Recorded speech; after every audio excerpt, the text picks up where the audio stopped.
আল্লাহ পাক রব্বুল আলামিন আপনাকে আমাকে শরীরের মধ্যে 360টির মতো জোড়া দান করছেন।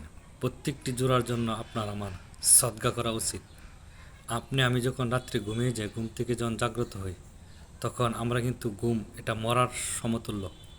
আল্লাহ পাক রব্বুল আলামিন আবার কিন্তু আপনাকে আমাকে জাগ্রত করে দুনিয়ার আলো বাতাস দুনিয়া দেখার শক্তি দান করে। এই জন্য আমাদের প্রত্যেকের উচিত সকালবেলা ঘুম থেকে ওঠার পর সর্বপ্রথম আল্লাহ তাআলার শুকরিয়া আদায় করা, আর প্রত্যেকটি শরীরের প্রত্যেকটি জোড়ার একটি সদকা আদায় করা। এই জন্য প্রত্যেকটি তাসবিহ হলো একটি সদকা, আলহামদুলিল্লাহ বলা একটা সদকা, সুবহানাল্লাহ বলা একটি সদকা, আল্লাহু আকবার বলা একটি সদকা।